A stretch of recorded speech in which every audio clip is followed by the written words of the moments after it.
Good evening, everyone. Can you hear me? Thank you.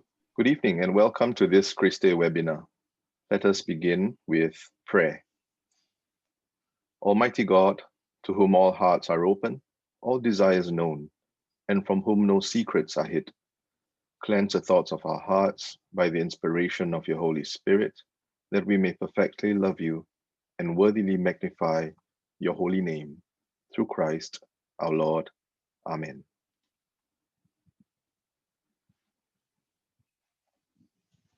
Thank you for participating in this maiden webinar of the Christian Institute for Theological Engagement, otherwise known also as Christe. I'm obviously, for those of you who know me, you can see that I'm actually reading from a script because usually when I give talks, I kind of speak off the cuff, but I'm reading from a script very deliberately this evening because I don't want to run past the time that I've allocated for myself. I want to have sufficient time for our main speaker. Let me just give some brief comments to open this webinar about the birth of Christe, or this Christian Institute for Theological Engagement.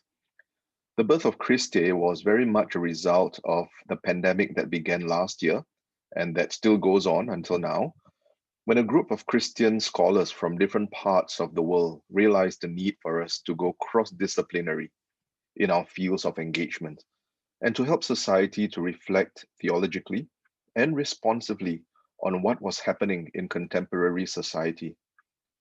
We were then chartered as a research institute under the prerogative of a United Nations treaty among governments from 4 continents. My name is Sherman, and I act as the founding and leading research fellow in Catholic and ecumenical thought for this research institute. We are hoping very much that this particular webinar entitled Creativity Through Adversity, Christian Entrepreneurship in a Pandemicised World will be found beneficial in your search for some ideas, solutions, and resolutions to the challenges faced by many people in the current pandemic. In the course of this webinar, if you do have any questions, which our main speaker will address at the end of his lecture, please do type these questions in the chat box and we shall collate them for due response by the speaker. With that, I shall begin my introductory theological reflection on our endeavor tonight.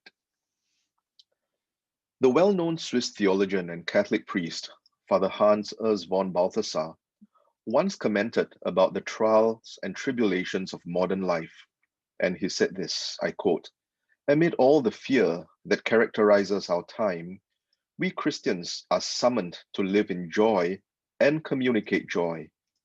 Joy in spite of fear, joy in the midst of fear," unquote. His exhortation, despite having been written decades ago, remains true and particularly relevant in the present as we are confronted by the fury of the COVID-19 pandemic. Pope Francis, in a mass that he celebrated in the Vatican in April 2020, preached about joy in his brief homily, and he said, "Joy is a grace and a gift of the Holy Spirit, not just positive emotions or feeling cheerful." And yet, at a practical level, many Christians around the world may be finding such a command entirely too challenging. How can we experience joy when the pandemic has caused such losses to be incurred in our lives and rendered our future so uncertain? Loss of health, loss of financial stability and income, loss of relationships, loss of time. Dare we hope for a better future, a way forward as we wade through the stormy waters of the pandemic? Dare we allow the Holy Spirit to sustain the fruit that he has planted in our hearts so that the twin brother of joy may yet live? Hope. In the face of adversity, it is a common temptation to forget the hope of the risen Christ, the hope of Easter in our lives as Christians. I recall what Pope Francis said in April 2020 at what must have been the quietest Easter vigil celebrated by a recent Pope. And he said, I quote, "Tonight, we acquire a fundamental right that can never be taken away from us, the right to hope. It is a new and living hope that comes from God. It is not mere optimism. It is not a pat on the back or an empty word of encouragement. It is a gift from heaven, which we could not have earned on our own.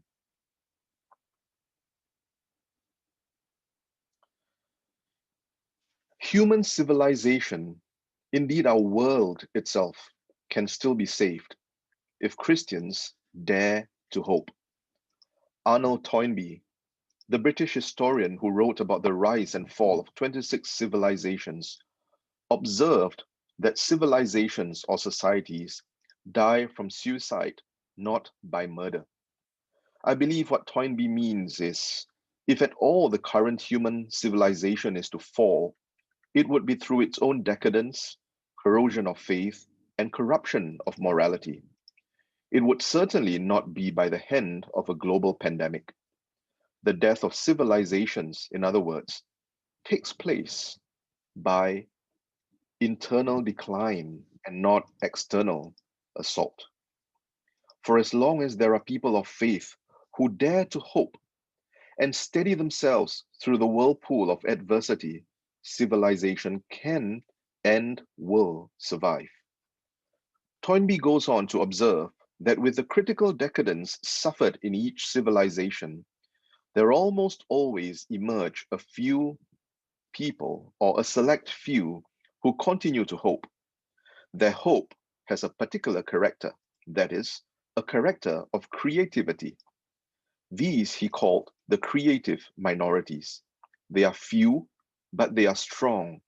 These creative minorities intelligently negotiate themselves through the realities of the state in which their societies exist, but at the same time, also courageously endeavor in the most practical ways, not just to survive, but to inject life into a society fast running out of breath.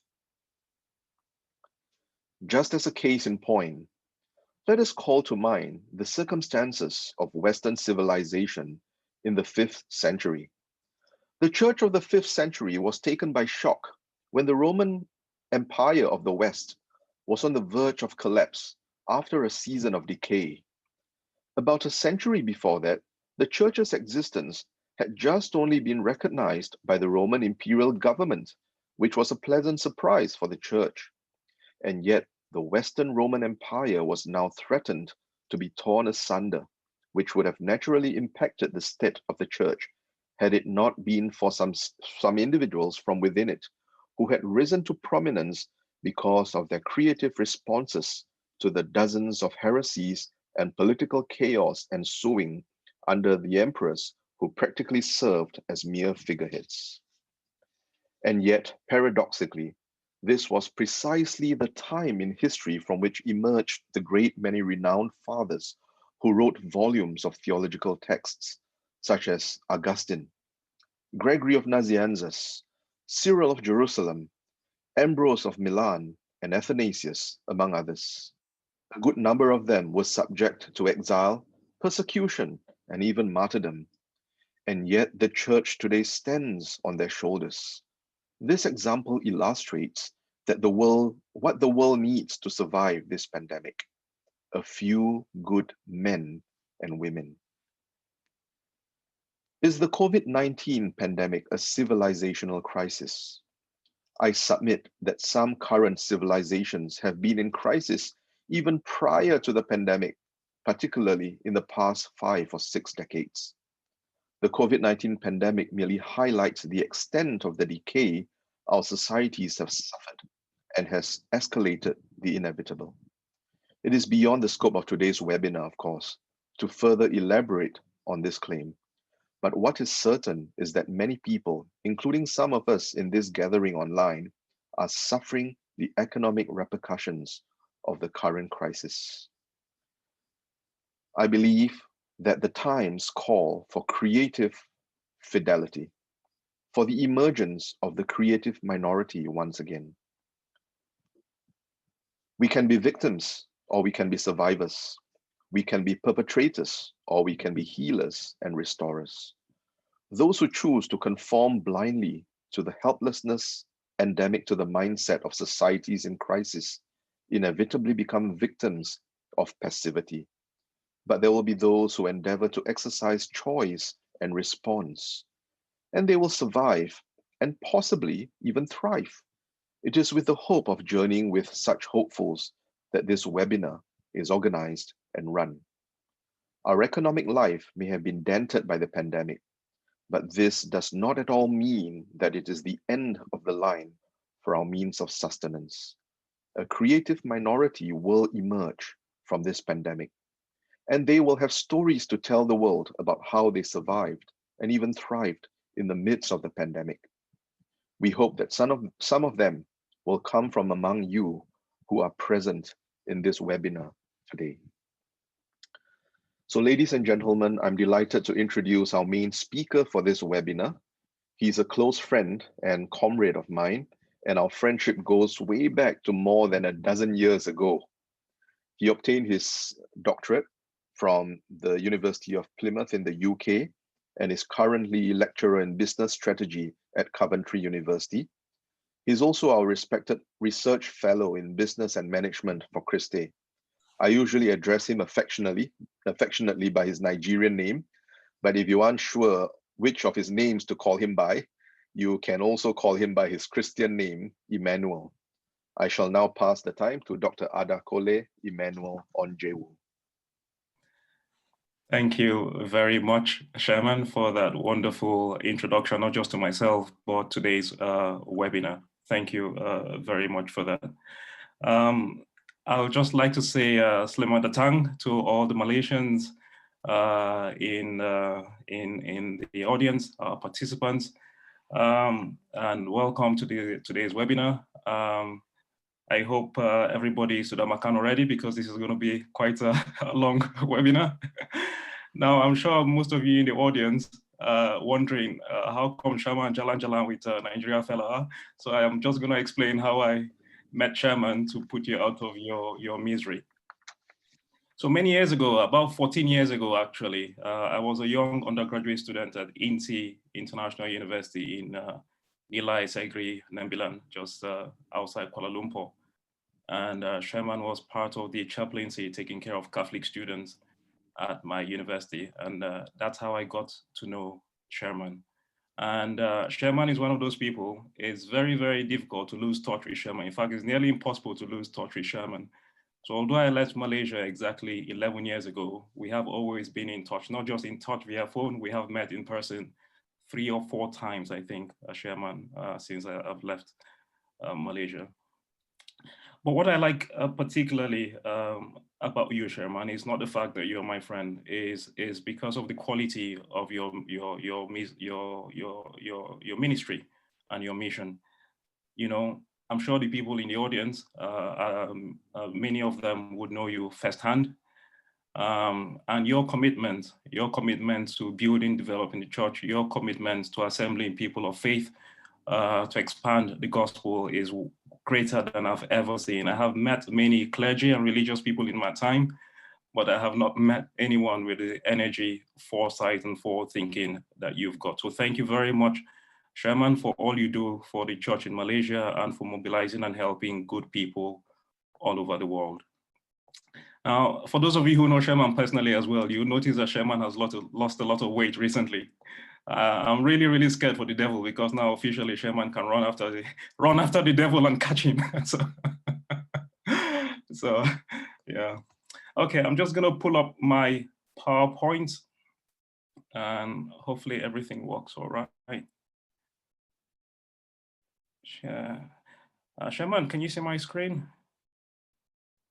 Perfect, okay, great. Okay. So thank you, all of you. Well, once more, Selamat Datang to friends from Malaysia, and welcome to friends from all over the world. Before we start, I just want to address why we are here. Why are we here? Well, we are here, as Sherman rightly said, because of the repercussions of the COVID-19 pandemic. Now, particularly in places like Malaysia, and indeed in places like the UK, measures to combat the infection and spread of the coronavirus has led to national lockdowns or movement control orders, as you call them in Malaysia. loss in gross domestic product. That's the aggregate amount of goods and services produced in countries around the world in 2020.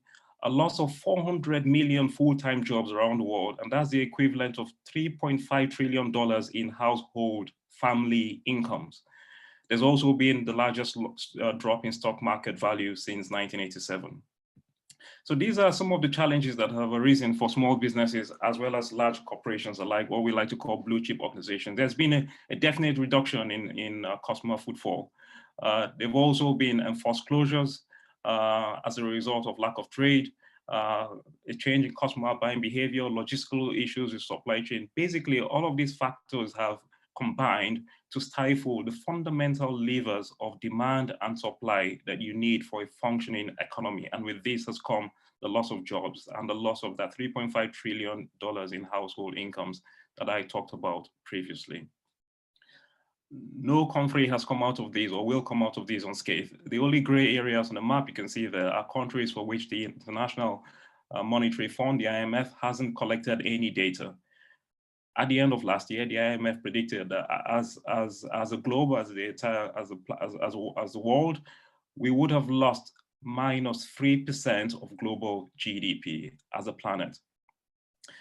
However, there have also been opportunities throughout the COVID-19, throughout the pandemic. PricewaterhouseCoopers, who are management consultants, global management consultants, they have said that the market capitalization of the top 100 companies in the world has actually increased by 17%, and in monetary value, that's $25 trillion. Now, the formula for market capitalization, of course, is the share price multiplied by the total number of outstanding shares. You better remember that formula for the exam afterwards. I hope Sherman told you there's an exam. Now, these are examples of companies whose values have appreciated over the last few years and the countries where they come from. Now, I'm sure many of you here will be wondering, why am I showing you examples of big companies when all you want is to start something small to sustain yourselves and your families? And you're absolutely correct. That's a valid question. The reason I'm showing you examples of these companies, particularly the American companies at the bottom, is because these companies started by using some of the models and tools and the methods I'll be discussing in today's webinar and in future webinars, if there were to be interest for those webinars. So companies like Apple and Amazon and Microsoft, what you notice on this list particularly is that you wouldn't find any countries from Africa. You definitely wouldn't find any countries from Southeast Asia, and there are also no countries from Latin America. As you must know already, these are poverty hotspots around the world. So these companies, all these companies on this list, what do they have in common? Why are they so resilient? How come their value has appreciated whereas the entire world is in recession? Well, because they've developed what we call utility value propositions. And by utility, I'm not just talking about your electric or your water or your broadband or your Astro as you have in Malaysia. No, no, no. By utility value propositions, I'm talking about businesses that have propositioned themselves to become fundamental human necessities. Think about Netflix, for example. Now, every family or every household think they need Netflix. Well, you don't actually need Netflix, but you're made to believe that you need it. The other thing they've done is to offer life-improving products. So in the process of product design of the commodities or services that they sell, they search for products that are healthier, that enhance or elevate people in a physical way, products that make people wealthier, i.e. increase their credit or reduce their debit, and products that make people wiser, in other words, to elevate people intellectually. These resilient companies would also connect people and communities. Think about Zoom, for example, or TikTok, for example, all right? And they would also protect the natural environment like Tesla, and they will follow a largely subscription-based sales model. So think about Amazon, for example, or even Netflix again as another example there. So that's a little bit of a background to why we are here. So now let's get started.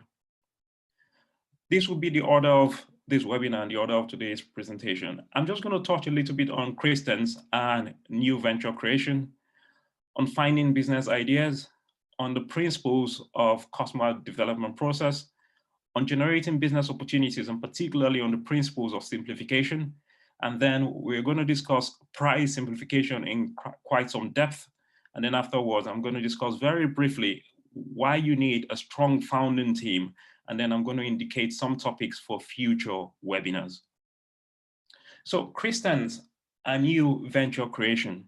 Now, some of you might have been aware that Christia, as an institution, was launched in September of 2020.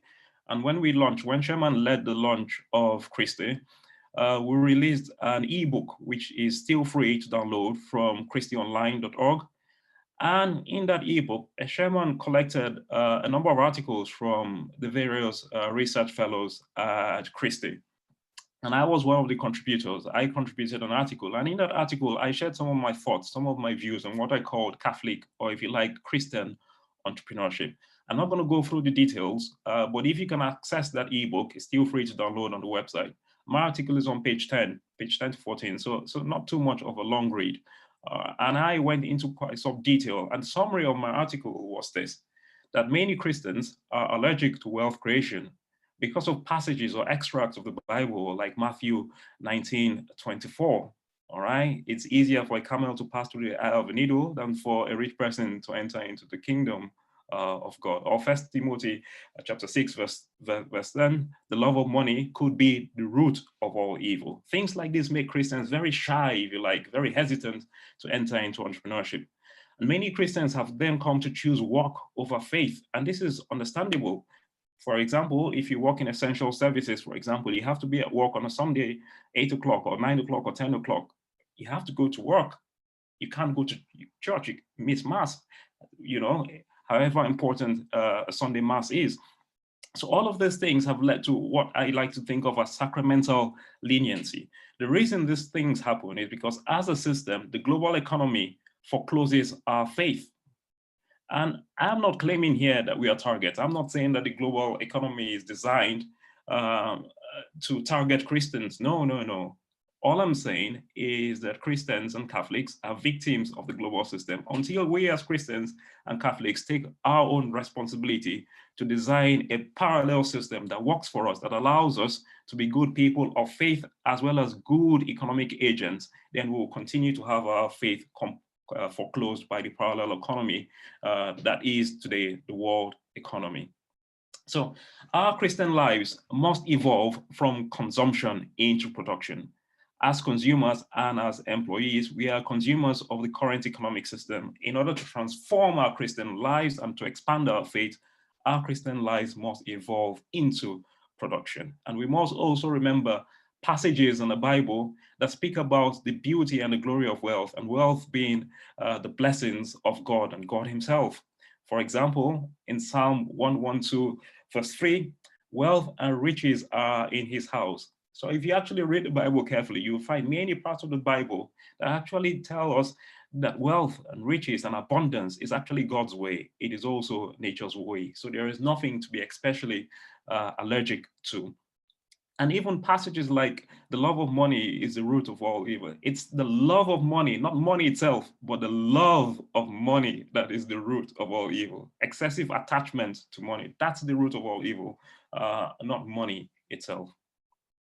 So I think a good place to start would be to think about where we find our business ideas from. How do you generate business ideas? There is no one specific definitive answer to where we find business ideas, but I'm just going to give you a few clues here to explain where you might find business ideas. First of all, look around you. The opportunities right under your nose in your neighborhood.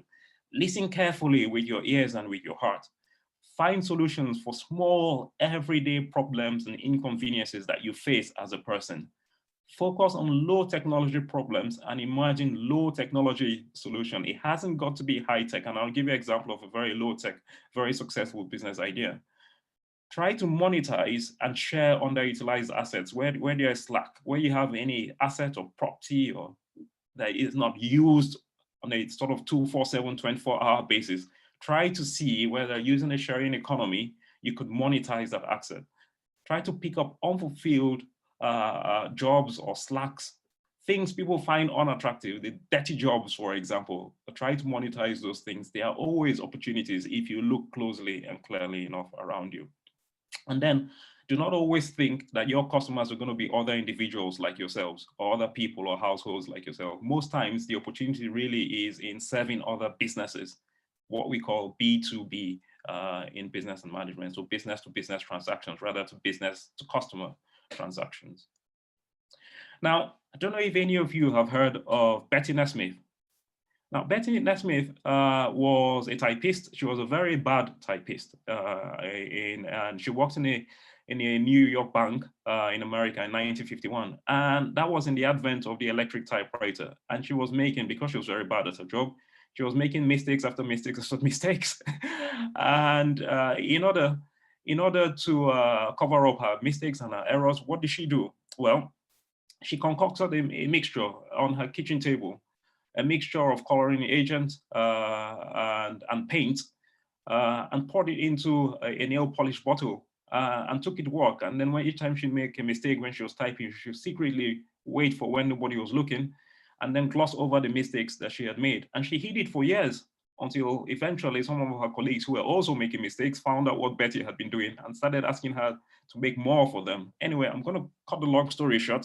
In 1979, Gillette actually bought her liquid paper business for $47.5 million. That was a low-tech problem with a low-tech solution. And you can see how she cashed out from it. It was a problem that was very specific to her.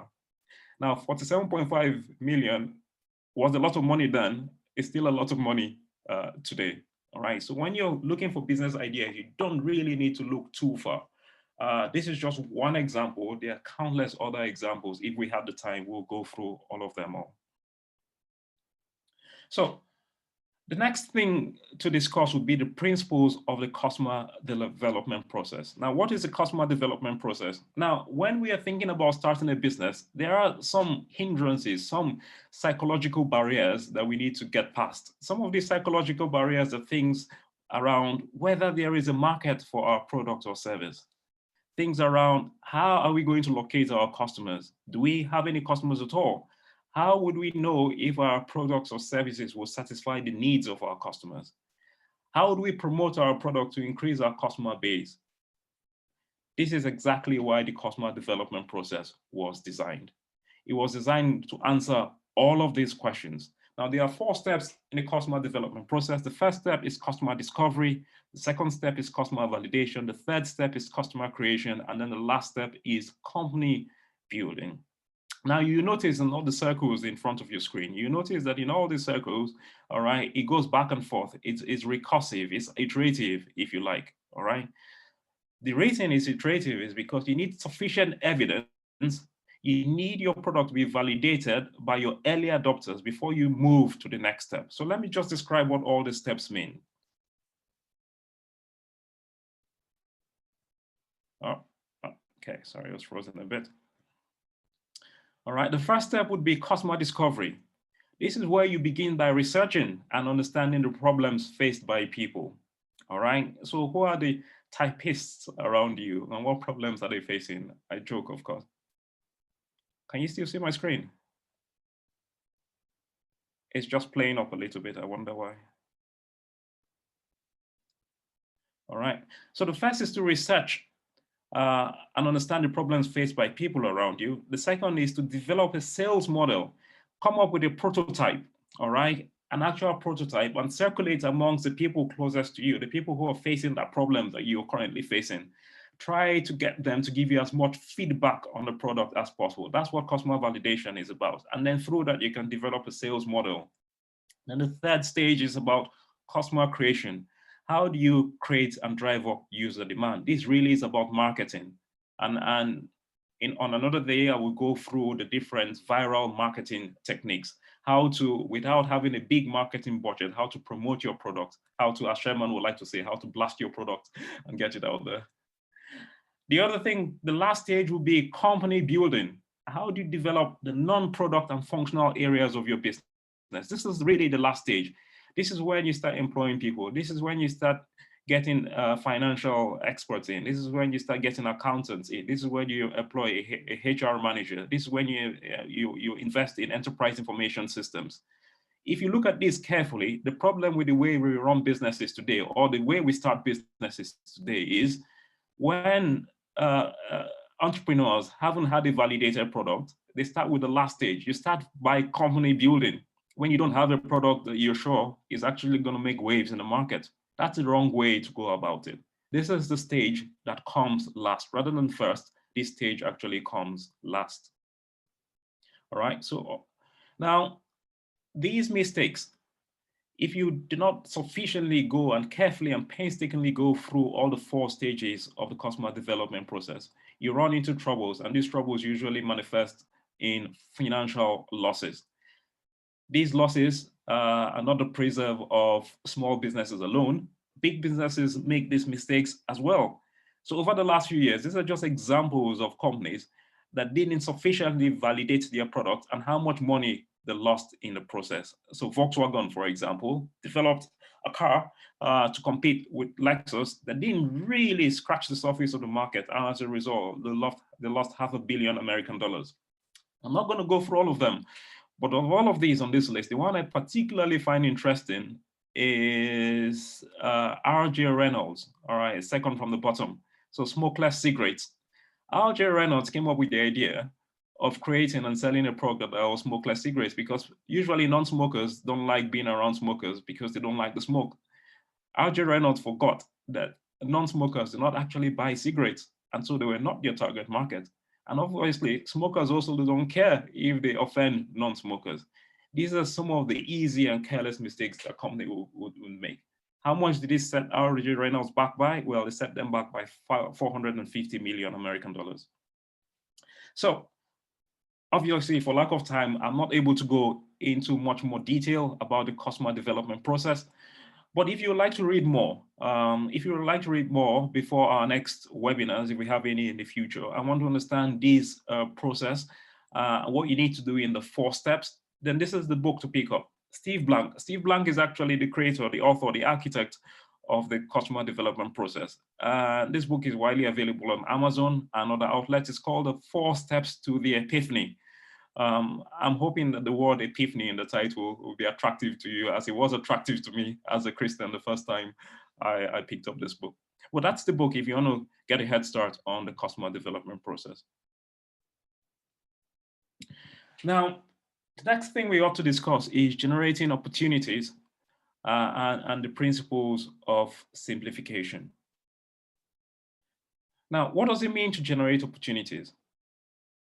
To generate opportunities means that you have successfully commercialized an innovative idea to the extent that you have created a sizable and viable customer base. Your market is large enough that there are enough people who are willing and able to pay for your product. And the way we achieve opportunity generation, at least for the context of this webinar, is through simplification. How do you simplify a product or a service proposition? That's what we are here to discuss today. So what is simplification? This is when you effectively, and the word effective there is chosen. It's chosen because you can do things less effectively. To effectively means to achieve the desired results of making a change, of transforming a market. So when you effectively offer affordable or premium products or services through either of the following approaches. The first approach would be price simplification, and the second approach will be proposition simplification. Generally, if any of you have ever been to a business school before, if you have a business degree, you will know that there are only 2 ways to make money. You either sell things as cheap as chips, or you sell them for the top end of the market. According to Michael Porter, if you try to please everybody in the market, you will be stuck in the middle. Being stuck in the middle means that you're pleasing nobody. And that's usually a recipe for disaster. And many organizations in the last few years have found themselves in that situation. BlackBerry is a prime example for that. And Jeff Bezos, the CEO of Amazon, he knows this very well. And this is why a few years ago, he said, there are 2 kinds of retailers: folks who work to figure out how to charge more, and there are companies that work to figure out how to charge less. And we are going to be the second, full stop. It's no surprise then that Amazon and Jeff Bezos have become one of the world's most valuable entities. So what is price simplification? A price simplification This is when you reduce the price of the product or service by 50% or more, 50% or more. Why 50%, you must be wondering? Well, statistically, as well as psychologically, 50% is the point where it makes common sense for consumers to shift from a competitor's product to purchase your product. Anything above 50%, consumers still have, if you like, a sentimental attachment, a bit of loyalty to your competitors, and they're not willing to change, to make that change. However, when the price is 50% lower, for them, it's a no-brainer. It's common sense. They have no alternative. They are being wasteful or being unwise if they don't purchase your product. So you must also note that the product may or may not be identical to the predecessor product, but it must satisfy the same need. An example of this would be Air Asia, for example, or no frills airlines around the world, end of, all right? So the service is not the same. It's not the same as full service airline. Obviously, you don't get all the hospitality or the entertainment, or the baggage allowance as you will get. But the service is identical in that it takes you from point A to point B. It takes you from West Malaysia to East Malaysia, okay? The product must not be inferior. It must only be delivered differently, okay? So it's not necessary that the product is really, really inferior to be sold at 50% lower in price. No, it's just the way you deliver.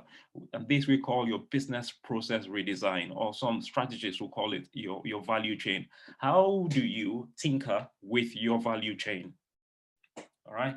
Now, so that's the first type of simplification. The second type of simplification is proposition simplification. Now, this usually involves when you create a product or a service that is more useful, more visually appealing, more easy to use. By visually appealing, we're talking about aesthetics. We're talking about how beautiful it looks, how pretty it looks, how eye-catching it looks, okay? It must be very easy on the eye. So the new product must be aesthetically pleasing, it must be a joy to use, and it must offer greater value for money, just like an expensive Mercedes, for example. Okay, now, why do we need to go through the principles of simplification?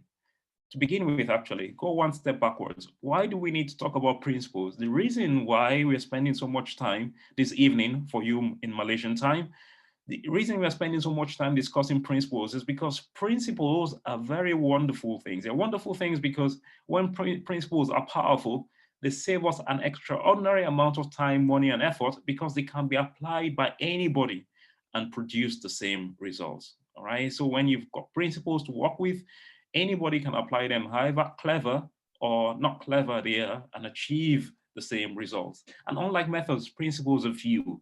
You only need a handful of principles to be successful in business and in other walks of life, whereas you might need a dozen methods or a million methods, in fact, to be successful. So in today's webinar, we are only going to be discussing price simplification. On another day, we'll discuss proposition simplification, only because we only have 2 hours today.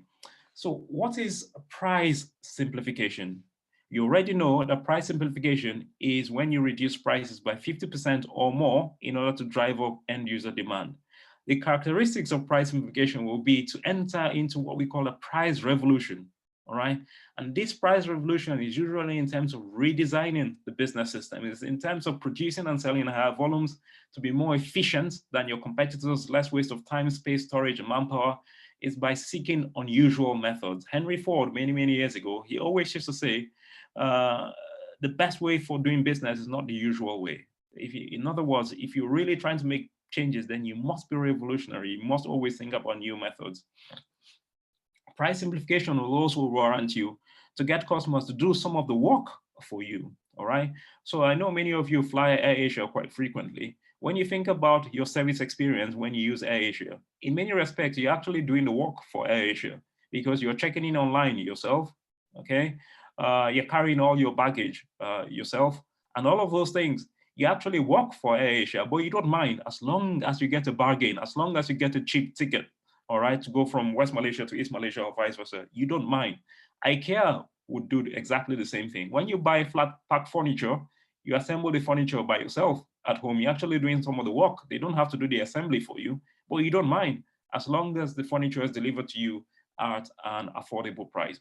So you must also look for opportunities to do exactly the same for yourself. The same would be with entities like McDonald's or KFC.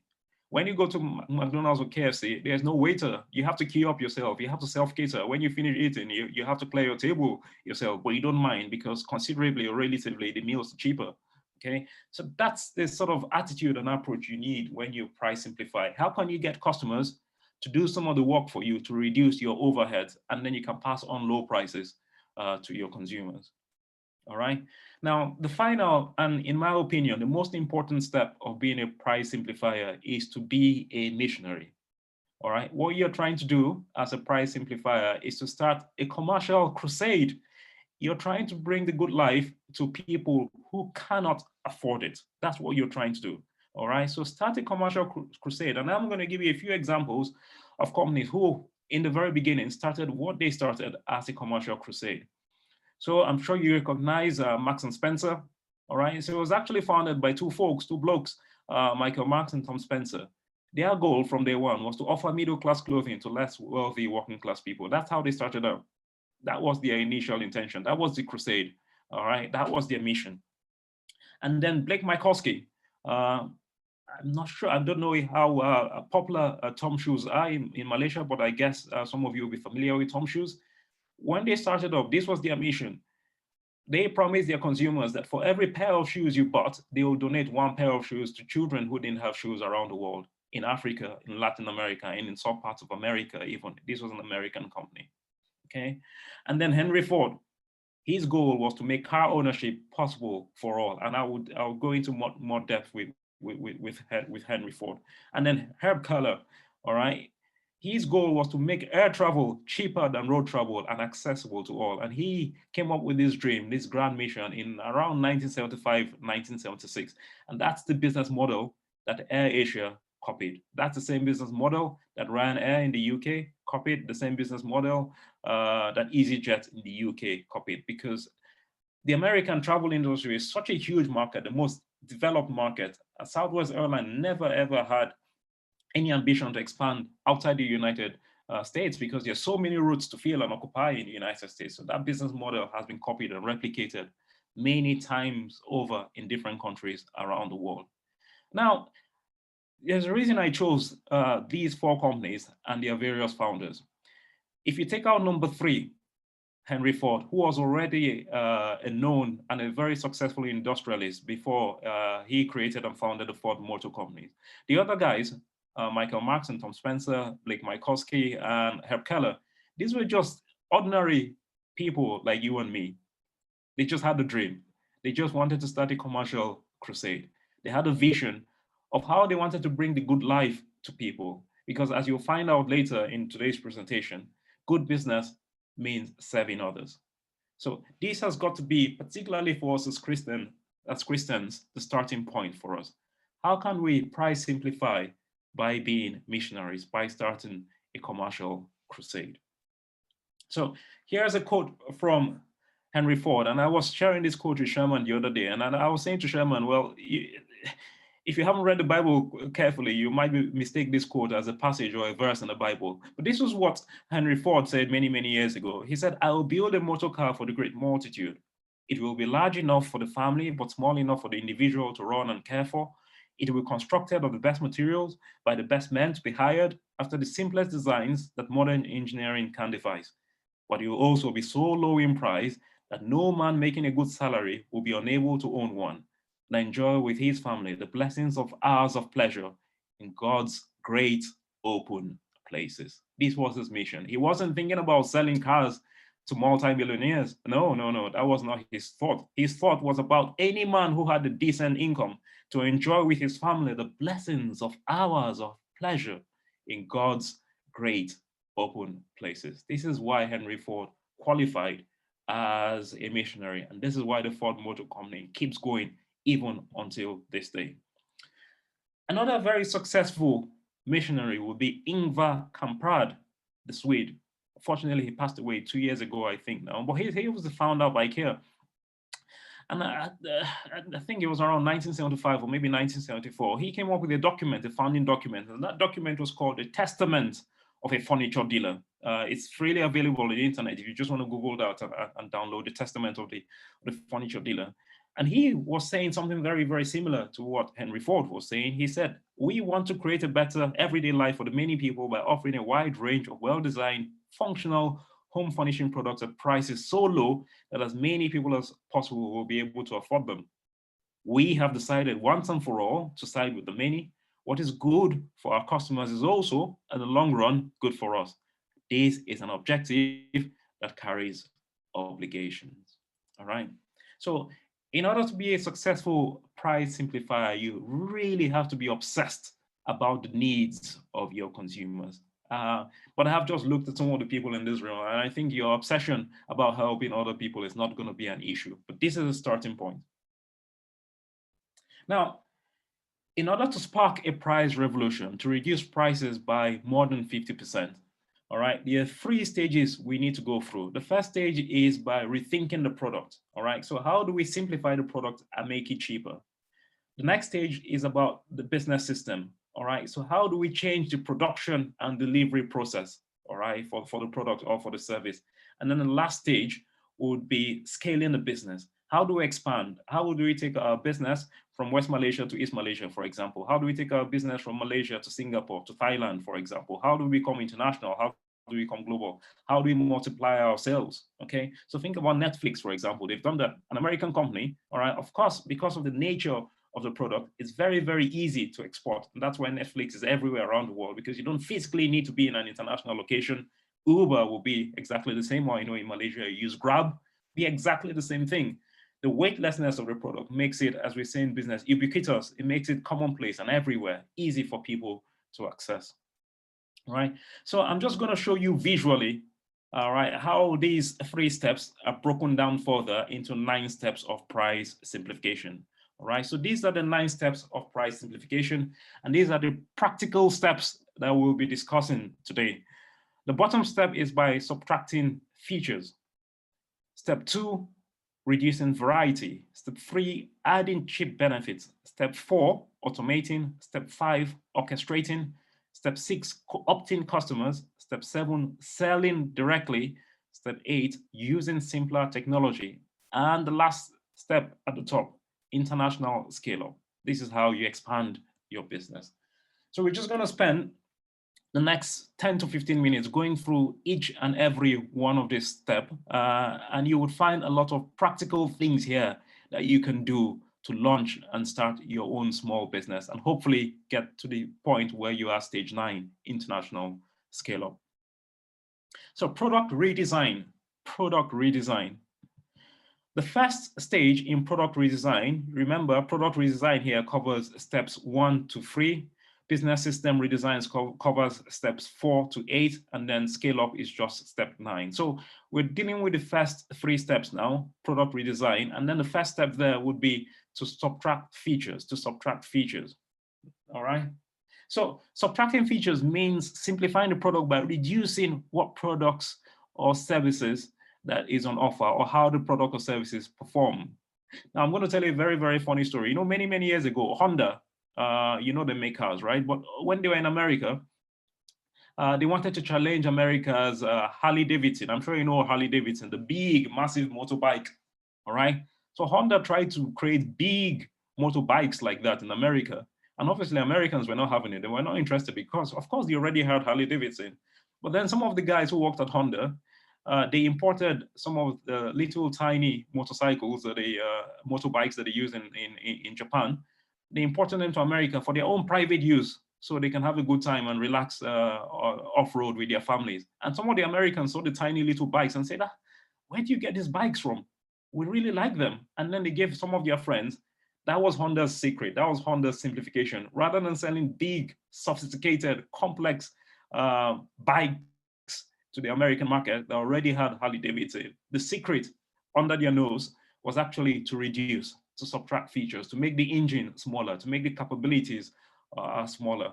So they had to reduce, and it became very, very successful in America by selling reduced bikes, as it were. So reduce your product or how it performs, slow it down if you like, reduce this core function, go back to basics. All right, so this is what AirAsia does. All right, AirAsia only sells you two things. They sell you a competent crew, a pilot that knows what he's doing, and they sell you a seat on the plane. That's all they sell you. Back to basics. There is no hospitality. It's been flashback. No hospitality, no food, no blankets. Anything else you want, you have to pay extra for it. That's the same mentality you've got to use when you reduce to core function. And then subtract weight. Use lighter material. Where possible, replace hardware with software. So think about companies like Grab, Uber, Airbnb, Netflix, all of these companies, that's exactly what they've done. They've got rid of hardware and replaced everything with software. Now, the most successful products over the last 10, 20, 15 years will be products that reduced in weight, or products that, if you like, have slimmed down like Sherman. All right, so think about your mobile phones or your laptops or your iPads, your TV, your television screens. All right, all these products and the companies that make them have become very, very successful over the last few years. Why? Because they've miniaturized, they've become smaller. When your products become smaller, they are easier to manufacture, they're cheaper to transport, to ship around the place, all right? And then you can pass on those low costs to your consumers, all right? The bulkier your products are, okay, the more difficult it would be to sell. So think about washing machines, for example. I don't know if any of you have tried to lift a washing machine before. I noticed you have different kinds of washing machines in Malaysia. Maybe not the type you have in Malaysia, because I've used the Malaysian ones before. But the kind of washing machines you have in most parts of the West, they're very heavy. They are really unmovable. You can't move them. And the reason they make them that way is because, you know, when the washing machine is spinning, it can go all over the place. So the manufacturers of washing machine usually put a block of cement inside the washing machine so it stays in place. So when it's spinning to dry your clothes, it doesn't move all over the place. So guess what? A very clever student, not far from where I am now, actually, in Nottingham. I'm currently in Birmingham, but a very smart student in Nottingham. He came up with the idea of saying, look, instead of putting in a slab of block in a washing machine that makes a washing machine very difficult to transport and expensive for consumers, how about this? We put a tank in the washing machine, all right? And when the washing machine has been installed, we pour water into that tank. When you need to move the washing machine, you can drain the water out. Very, very simple logic, simple low-tech solution. But for decades, for 30 years, for 40 years, nobody came up with a simple solution like that. Now, washing machines might become cheaper to transport, and obviously cheaper also for consumers, and even greener for the environment, because now instead of cement, you're using water in washing machines. Okay, so that's how you subtract weight. You can also subtract size, like I said to you just now, in terms of gadgets and devices and TVs. Make them more portable, miniaturized, and if possible, make your products weightless. All right, so I've given you the examples of Grab and Netflix and Uber and Airbnb. All of these are weightless products, but there are many more weightless products. Think about the cloud, for example, and all the services that are in the cloud. All right, the more weightless you make your product, when there is nothing to manufacture but only software and codes to manipulate, the more the likelihood of your success. Now, step 2 in price simplification is about reducing variety.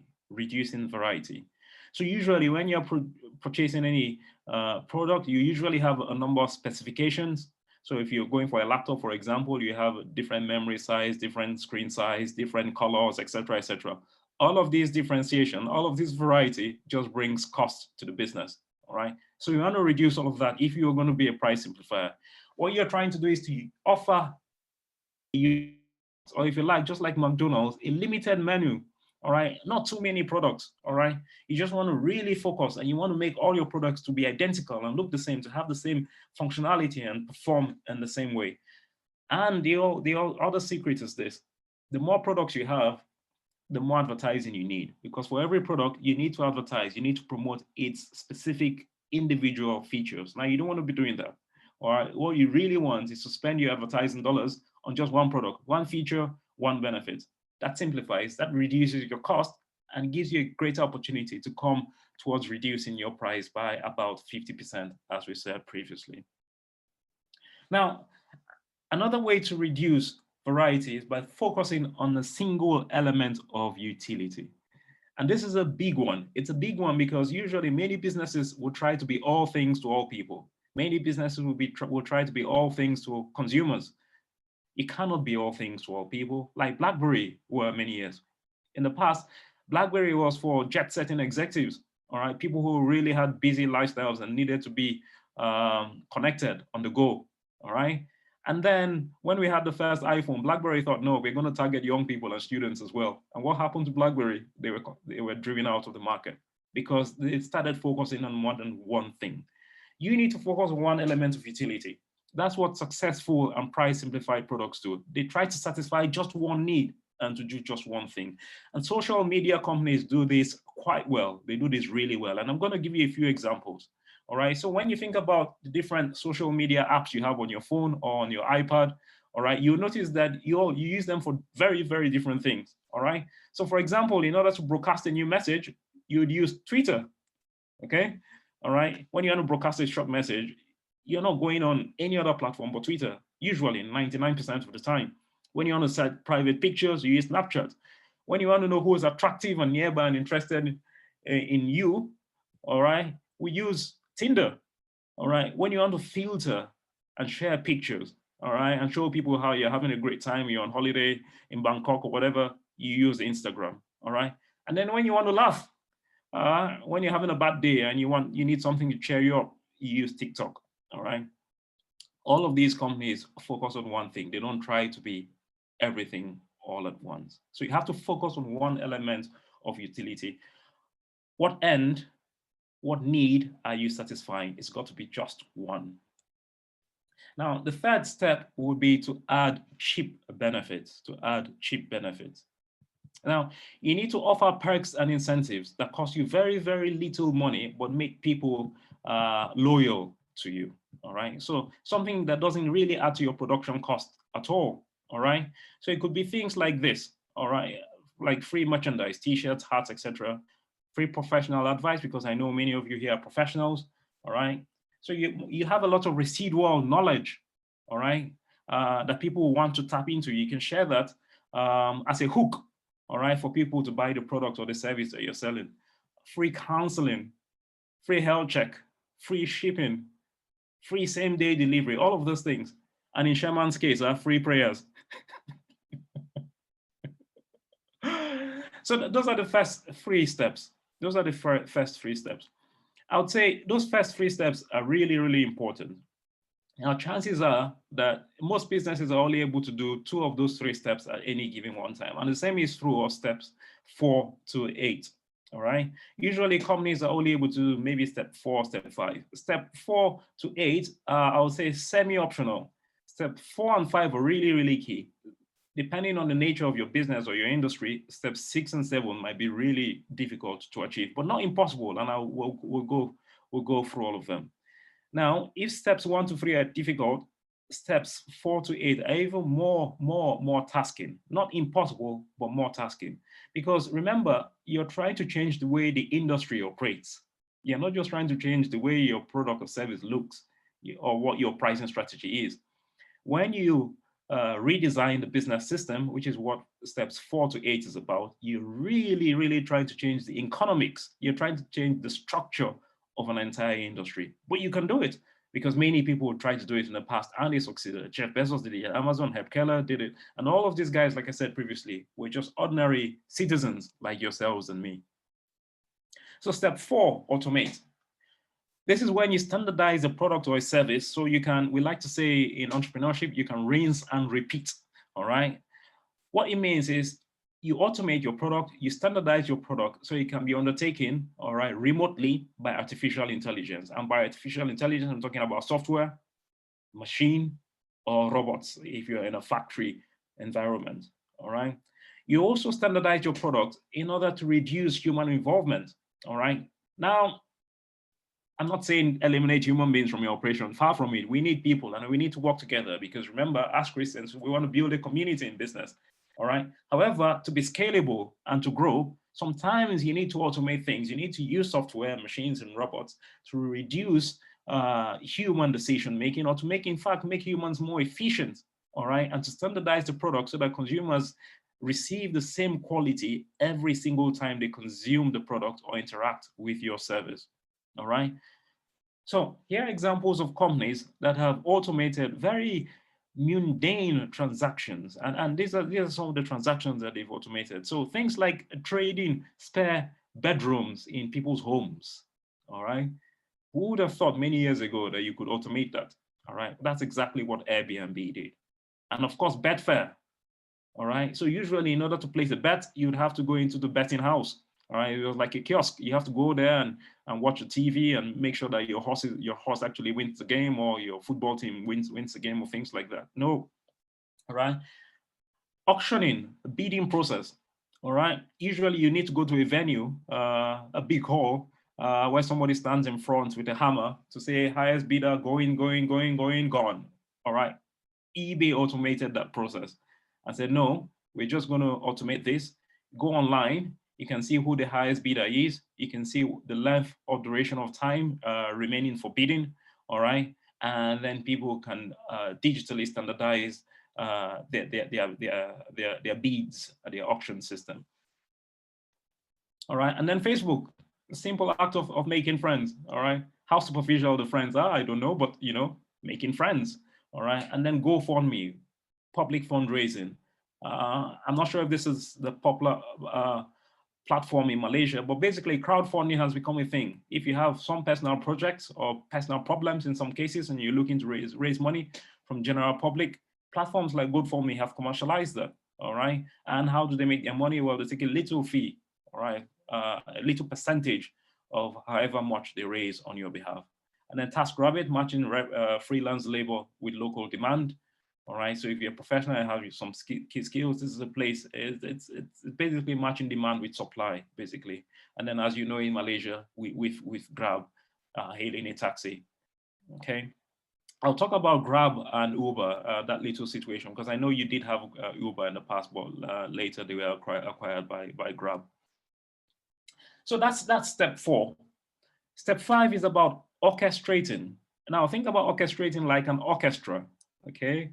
So usually in an orchestra, all right, you have a lead in the front, and that lead actually tells everybody what to do, what instrument to play at what time. That's exactly what you want to be. Remember, you are trying to change the way the industry operates. You're trying to orchestrate.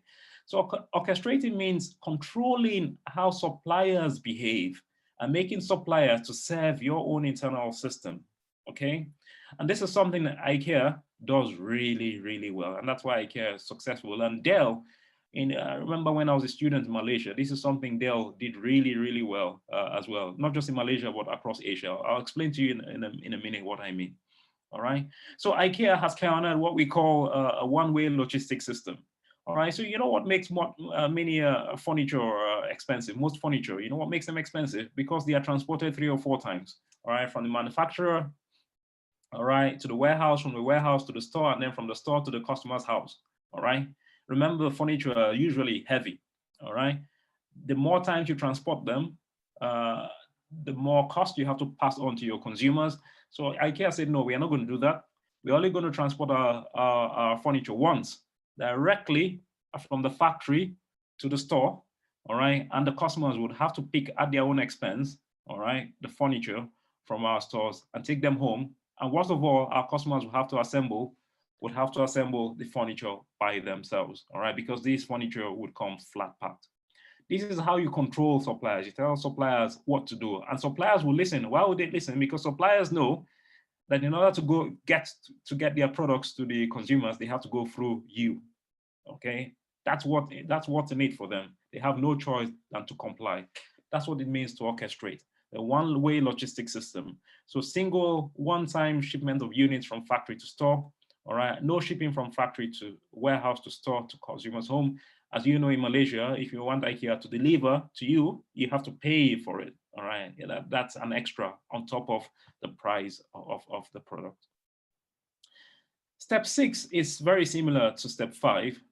This is orchestrating too, but not orchestrating suppliers. You're orchestrating customers. So orchestrate is just another word for co-opting, to tell people what to do. All right. So this is when you get customers to behave in a way that supports your internal system. Okay. All right. So think about AirAsia, for example, all the things you have to do yourself. All right. If you fly mass, is a very, very different thing. all right, chances is that at mass, there's going to be a sort of check-in desk at the airport. All right, you obviously have your check-in baggage as well as your hand luggage. All right, and then you have complimentary food and drink on board. Or you also have allocated seats. All right, no, because we fly Air Asia, we know exactly what to expect. We know exactly that we have to check in ourselves, that we can only carry hand luggage, all right, or we have to pay for extra baggage. And we know that if we want food on board, we have to pay extra for it, all right? So we know how to behave. We have conditioned our behaviors to serve the purpose of Air Asia. This would be exactly the same story for most low-cost budget airlines around the world, all right? So think about your own practice, your own business ideas very carefully. What can you get your customers to do for themselves, all right, to reduce cost? And your customers will not complain as long as they get the bargain. You can believe me on that, all right? Dell did exactly the same thing, all right? So I remember when I was a student in Malaysia, I don't know if they still do it. You can go on the Dell website, you can configure your own laptop, you can choose your screen size, you can choose whatever it is, etc. All the specifications of the laptop, as long as you are ready to wait for delayed delivery, that might take up to 2 weeks. Those 2 weeks would give Dell enough time, all right, to get the best price for all the computer parts, all right, by scouring suppliers, original equipment manufacturers or suppliers around Asia, getting the best possible, cheapest, lowest possible price to assemble your laptop and then deliver it to you. And you were happy to do that because comparatively, Dell was one of the cheapest. It was one of the cheapest options when I was a student. All right. All right. We already talked about IKEA and their paid home delivery and customer self-service system. And then obviously, as you know, when you go to McDonald's or KFC or all of these places, you have to cater for yourself. It's self-catering service. These are all examples of companies that have co-opted our customers. Step 7, sell directly. Sell directly. This is an important step, all right, but usually predominantly works in financial services, so banking and insurance and places like that, or mutual funds and places like that, all right? So it only works when you can get rid of an expensive middleman. You can, if there's somebody in the middle who takes a cut or a percentage or a commission, you can get rid of that person, then you can sell directly. Or if you can automate what that person in the middle does and use artificial intelligence to make decisions, then that helps. All right. It's also only possible when you've really completed, I would say, about 3 or 4 of the preceding steps. All right. Only then would you be able to sell directly, to get rid of the middleman. So, as I said, this is usually very common in financial services, but Amazon Studios rather, Netflix, all right, have done exactly the same thing recently. You notice that when these companies started, when they started selling video content, all right, they were buying movies from Hollywood and selling them or broadcasting them on their platforms, all right? They don't do that anymore, all right? So now they commission their own movies. They basically bypassed Hollywood studios, all right, and making more money because they don't have to pay so much money these days to those studios, all right? So think about your business ideas. Is there a middleman who takes a cut that you can bypass? You can do that either by automating the process, all right? Or you can do that by developing something in-house. Now, step 8 is about using simpler technology. How do we use simpler technology? All right, this is when you acquire cheaper technology that has not yet been fully used. I'm sure many of you have heard of 3D printing. Now, 3D printing is going to radically reduce the cost of most manufacturing processes, not just manufacturing processes, medical processes as well, because there are many successful trials that have been had, particularly in Israel, I think, about 3D printing human organs, for example. So that's going to transform healthcare, okay? You can also acquire cheaper technology that cuts costs by more than 50%. If you have time later, can you please take a note of this, our very kind audience? There's a Russian company called Apis-Core, all right? You can just go on YouTube and watch a video and see what they do. Basically, they manufacture homes, domestic dwellings, using big 3D printers. All right, and it reduces the cost of household of building a house by more than 50%. I think it reduces the cost by about 70 to 80%. All right, so that's huge. It's even more than 50%. They are definitely price simplifiers, but it takes a while. It takes a while. Well, it takes somebody who's really obsessed, someone like Henry Ford, all right, to expand the business like that, and then to over a short period of time make it commonplace, because the market for a technology like that will be households who cannot afford a roof over their head. If you reduce the price by 70%, 80% for them, then it becomes possible. All right. And then you must also patent your intellectual property, because you must be aware of copycats. And I'll talk about some copycats in a minute on the next step. So just to let you know where we are. So we've been through the first 8 steps. All right. Next and the final step, of course, is international scale up. All right. And that's step 9. All right. This is a very important stage. All right. The reason it's important is because when you successfully price simplify, if you do not duplicate your product, if you do not expand to new territories as quickly as possible, you leave gaps in the market. And when you leave gaps in the market, imitators will come and copy and replicate your product. All right. They'll steal a march on you. All right. And then you lose all the intellectual and financial benefits of actually being the architect, the originator, the creator of what your problem is. Now, this is the stage that many entrepreneurs, particularly modest people like you and I, all right, because we just want to make our families comfortable. We have no interest in sort of running an international organization. We don't want to become the next Jeff Bezos or the next Bill Gates or the next Steve Jobs or anything like that. No, that's not our priority. So we're like, do we really want to commit the time, the energy, and the effort to expand our business? That's a legitimate question. And I'm a little bit like you, all right? There's only so much money I want. There's only so much responsibility I want, all right? But the trick here is you have to register your intellectual property, all right, before your competitors do it before you, all right?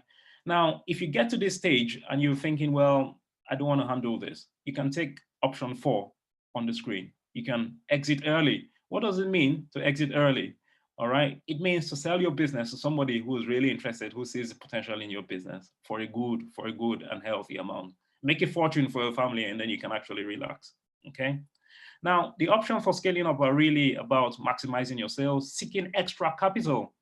This is where things get a little bit complicated. Complicated, but not impossible. Complicated because when you seek external capital, this is when you start pitching to investors.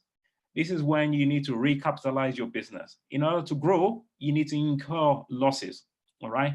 Remember, incurring losses does not mean you're not generating any revenue. It just means that you're expanding at such a rate, all right, that your expenses are not keeping up with your revenue. And usually you need external investors to come on board here, all right? This is why companies like Uber, this is why companies like Amazon for a very long time, even companies like Apple, this is why for very many years in the initial periods of their existence, because of their expansion plans, they were in the red, all right? Particularly because of this, because they're expanding their global, their physical presence, okay? Sometimes much of your investment will also be in product development. It might not be that you are sort of expanding physically or geographically. It can mean that you're investing in a lot of R&D. So in the healthcare, in the pharmaceutical industry, this is often the case, that you make a lot of losses before you eventually make a profit, all right? The trick here is whatever you do, try to go global, try to expand as quickly as possible, all right?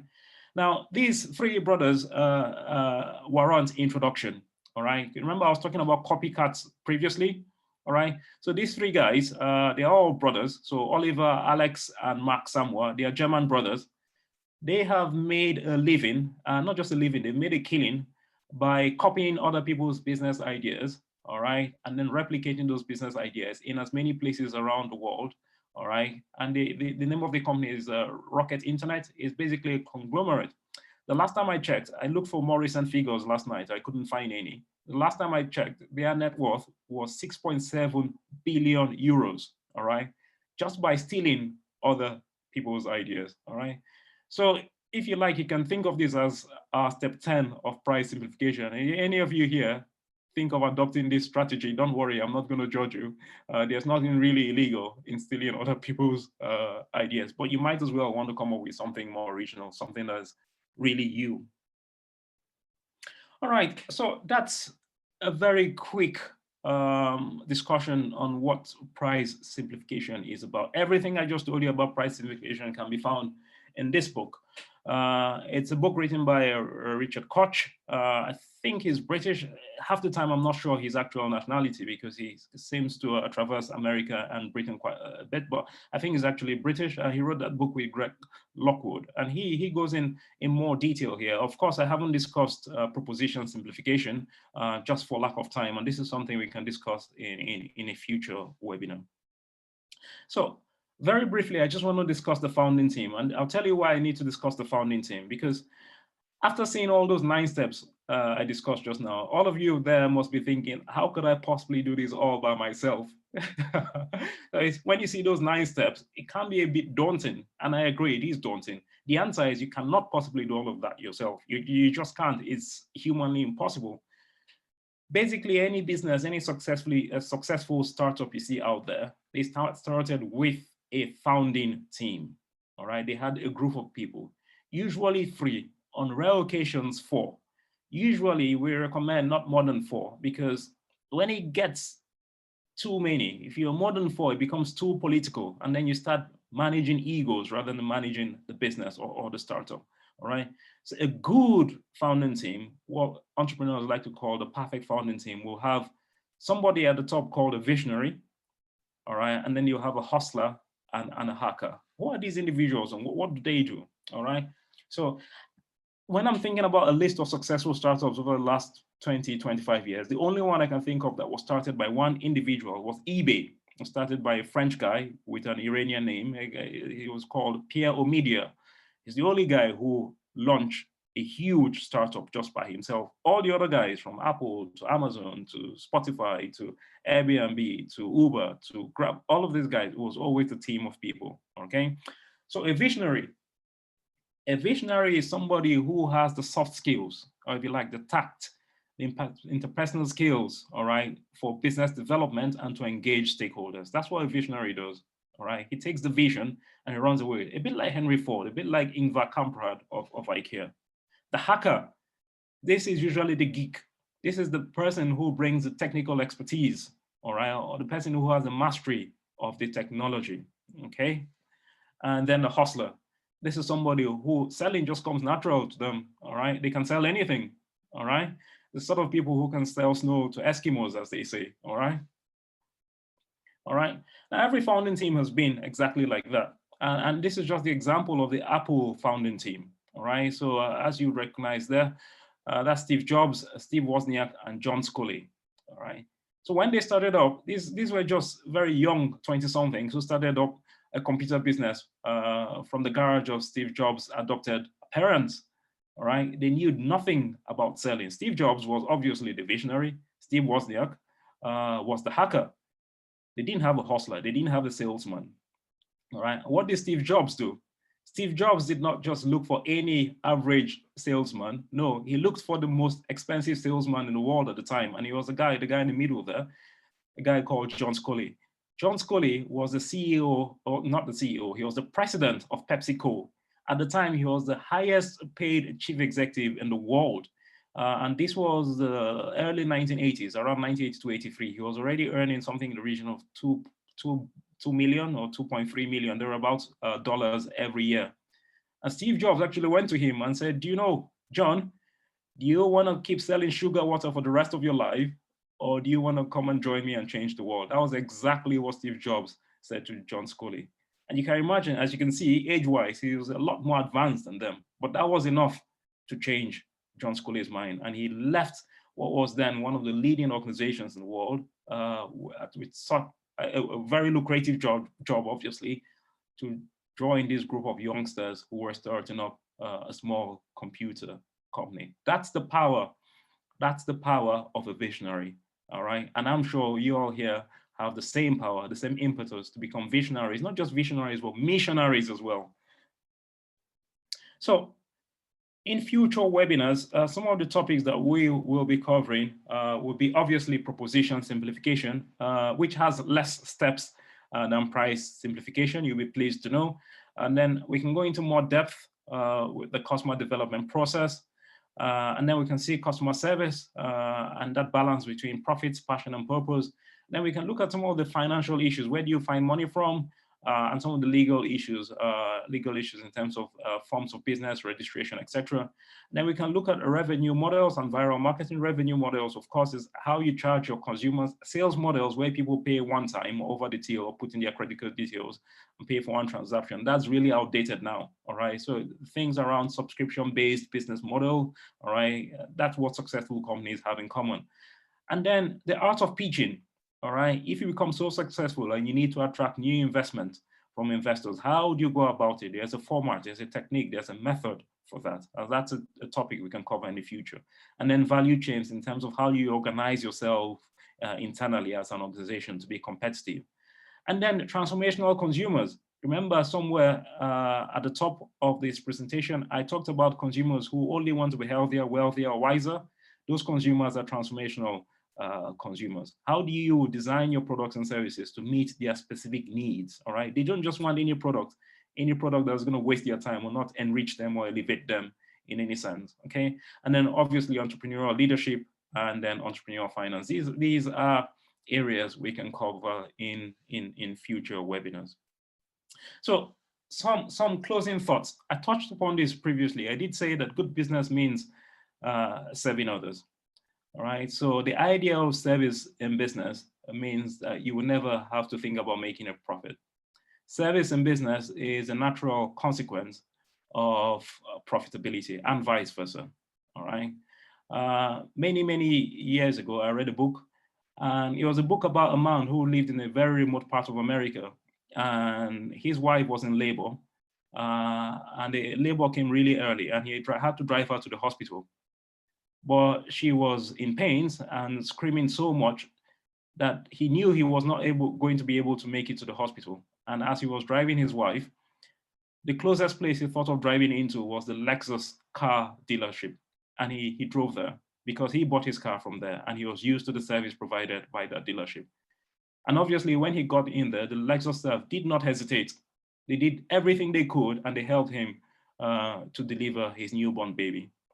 And he had absolutely no doubt in his mind that he was going to be well received in a car dealership rather than in a hospital. That's what customer service means. To be entirely reliable, it doesn't matter what your line of business is. Consumers know that whatever problem they have, if they come to you, you'll be able to resolve it. And guess what? When his baby was born, can you guess what he named his baby? Well, she was called Lexus. No surprise there, okay? So the idea of service in business is what's going to make you profitable. Good business is about serving others and trying to meet their needs. Whoever puts service in business first is never going to think about being profitable. Henry Ford said this over 100 years ago. He was right. He was speaking about our future. I hope that together we can make him right again. Thank you very much, Chairman. That's the end of my presentation. Thank you, Adah. Can you hear me? I can hear you, yeah. Okay. Yeah, thank you very much. It was a most interesting and enlightening lecture. I must say it has been more than 20 years since I last sat through a 2-hour lecture on business development. So it's a very interesting revision with many things that I never studied in university because times have changed so much.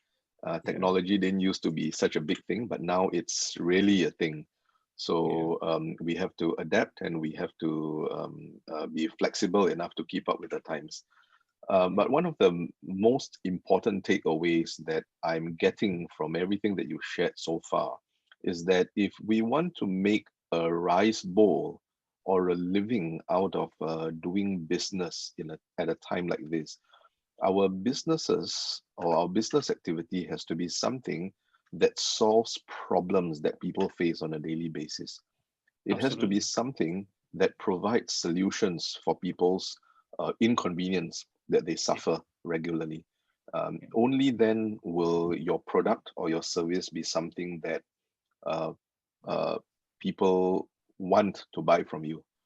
So I think prior to thinking of issues like pricing and all that, we have to be very careful to consider the product itself that we are intending to sell, right? Especially during a time like a pandemic now, I think many people are suffering in terms of the disposable income that they have in their hands. And so they will probably be more careful about what they spend on. Of course, I'm speaking from a very logical perspective here. Consumer behavior is not necessarily very logical, as we know, but just from a logical point of view, I think people will have more limited amounts of disposable income, and therefore they'll be very careful about what they buy. And they would probably want to buy goods and services that help them through the difficult times that they're going through. So something that makes life more convenient, something that helps them along in the difficulties and challenges that they face on an everyday basis. So that's one very important takeaway that I'm getting from whatever you've shared so far. Am I right? Yes, yes, absolutely. I mean, I agree. That's the whole idea. Besides, well, first of all, price simplifying is the whole idea. Besides being a missionary and having a missionary mindset, all right, and there's the whole idea of service. And I know it's very difficult when you see some of these successful entrepreneurs in their ivory tower and with their big cars and security. They just have to do it because otherwise some people are after to take their lives. We think they are so inaccessible and they are very different from us. But you need to read books about these guys, and all they go on about every single time is about how they want to satisfy the needs of common people. And I think that the businesses who do that will be the businesses who are here for 100 years. The businesses we are here for. You want to, the word here is perennial seller. All right. You don't want to be a flash in the pan. You don't want to have a business that's successful for 6 months or a year or 2 years or 3 years. No. All right. You want to have a business that's always here. All right. Like General Electric, for example, is an example of another business that has been here. General Electric, of course, founded by Thomas Edison, the guy who gave us the light bulb. All right. The company is still here. All right. Because they try to address basic and common human needs. And some of the, even Tipex is still here. All right. Also, Bettina Smith and that solution she came up with. All right. It's a very common problem, but we still use it. I can't count how many Tipex I've got around on my desk here. So I don't want us to be put off by the idea of technology. Technology would help in the production process. But usually the ideas and the solutions can be very, very, very, very low tech. All right. It's just a matter of imagination. It's a matter of just closing your eyes and thinking very, very deeply about the problem. All right. And the solution is not going to manifest itself in one day. All right. You have to share this problem with your hacker, with your hustler. All right. And then all together. And speaking of technology, do we also need to be mindful of the demographics of our target market or our target audience? Because if it's a product or a service that's meant for, say, people from an older demographic, who may not be very savvy in technology, then the kind of technology that we employ to cater for them might have to be different. Yes, you're right. It might be different, but even the older generation can be co-opted. All right. Can you guess how many grandparents there are on Facebook? How many? There's a lot, because it's easy. It's common sense. That's why we have these days. We have UX designers. All right, and UX designers basically user experience designers. All right. So usually when you see a toddler who's less than a year old or about a year old, all right, and you're like, very clever. He can operate an iPad, all right? And you're thinking the toddler is clever. Well, yes, I wouldn't take anything away from toddlers. The reason they can operate is because Apple make it very, very simple. The same button, you just need to tap to pause or to play, all right? They make it very, very, very simple for you. So obviously, we need to think about the specific technology and the specific solution.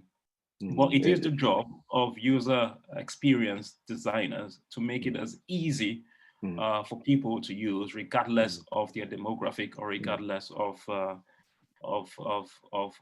their age. They call it intuitiveness. Exactly. It's got to be intuitive. Common sense. Thank you. So we have some questions here that have been sent in by our listeners. Let me just look at some of these questions and I'll present them to you so you can respond to them accordingly. Okay. The first question is about the visionary, the hacker, and the hustler that you've just shared a couple of minutes ago. So some of these questions actually pertain to concerns by our listeners who are intending to go into or are already into small business enterprises. So the question is, for the scope of a small business enterprise, is it possible for the role of the visionary, the hacker, and the hustler to be fulfilled by just one person? Or in addition to that, perhaps maybe say if it's a business that's run by a couple, a husband and wife, could both of them as a single unit fulfill all these three roles as visionary, hacker, and hustler? The answer is yes and no. I don't know what technical skills these individuals possess. I also don't know what line of business they are trying to get into. All right. If it's an area they have the technical ability and skills in, then possibly yes. If it's an area and having the skills is not enough, you know, if you know anything about workmen or artisans, there's always one artisan who's better than another. All right. Are you world class in the skills that you have? Do you have advanced level skills or intermediate level skills or basic level skills? These are all things we need to be aware of. The thing about entrepreneurship is we are most successful when we are conscious and acknowledge and admit our weaknesses and our strengths. All right. So you might have the skills, but do you have the highest possible level of those skills? Remember when I was talking about Steve Jobs just now, when he was looking for a salesman, he didn't look for any salesman. He didn't look for any average, mediocre salesman.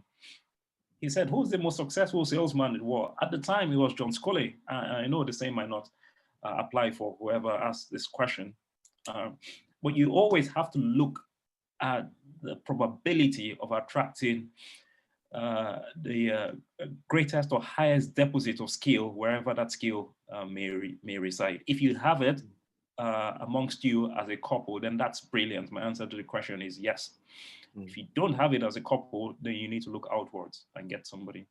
Now I know some the implicit question in this might be, well, you're coming up with something really novel. You don't want to share that information with a third party with whom you haven't developed any trust. And that's true. That's also a legitimate question.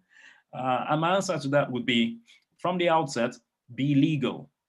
Sign what entrepreneurs always sign. It's called a non-disclosure agreement, all right? That you are legally bound, all right, to keep your trade secrets amongst yourselves. So there will be legal consequences were you to fall out with somebody who then decided to flout the terms of that agreement. Okay. And there is also another question along the same lines of a small business entrepreneur or a sole proprietor. How does the business model or the steps that you've shared this evening be applied to such small businesses that are particularly run by just one person? Well, I don't know what stage of business you currently are in. My answer to that would be, the things I shared today is not going to help you entirely start and run a successful business. And that's why I specify those list of topics at the end, all right? There are many, many other aspects that we need to discuss, many aspects that you would need to read on your own, because each time we meet is only going to be for an hour, maybe 2 hours. That's not enough. You also need to do some homework yourself. If you come up with something truly novel and original, if you're missionary enough and visionary enough, all right, and you're really obsessed about helping other people's needs, and you really want to reduce the price of any product or service by more than 50%, then those steps I've shared today would give you a really, really good start. All right, and then you have to think about the customer development process, which is what I slightly introduced, those 4 steps. All right. So how do you go, how do you design a prototype? How do you get it validated by a group of early adopters? All right. How do you get the product validated to the next step, where you promote and market the product, that we call customer creation, which is the third step of customer development. And then in the final step, how do you grow the non-product functions of the business? How do you bring in experts? When you have a business that's proven, at the last step, you bring in experts, people who have experience in working in similar businesses, to run the business, to expand it, to take it abroad, to do all those, that last stage of stage 9 of the price simplification process that we went through. So that would be my answer. That would be my answer. My answer is, it will help. It will give you a good start if you truly, well and truly price simplify. But there are many other aspects to business than we can possibly cover in a 2-hour session.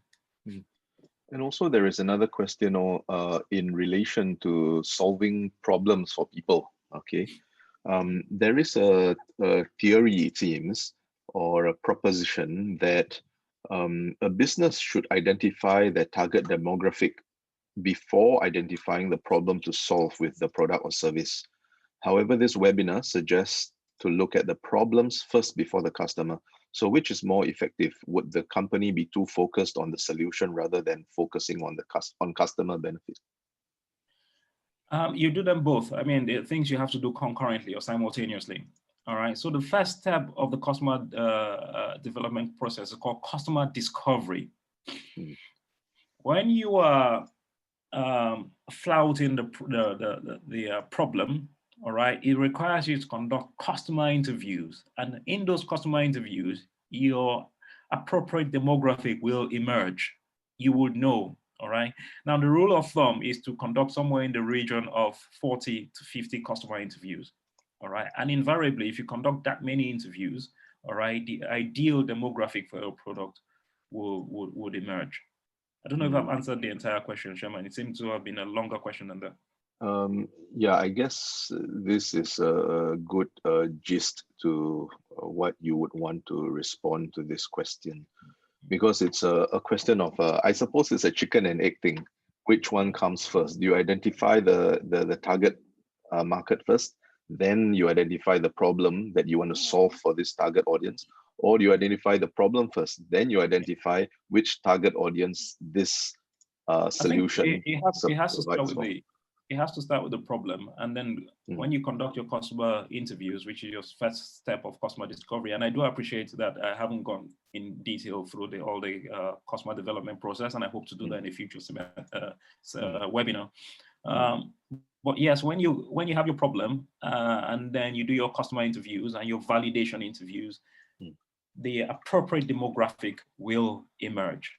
That's the whole point of it. And I hope that whoever asks this question will be around when we have a future webinar on the customer development process, and we can clarify exactly how to determine this.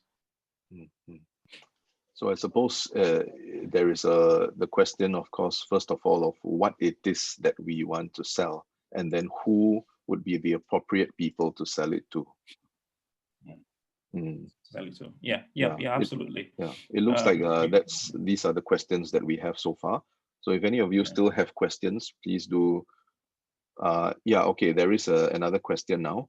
I'm just copying it to be typed into the chat. Just hold on for a moment. It's a bit long, so I'll read it out once I've typed it in. Okay, what are your thoughts on this one is from a bit of a faith perspective, okay?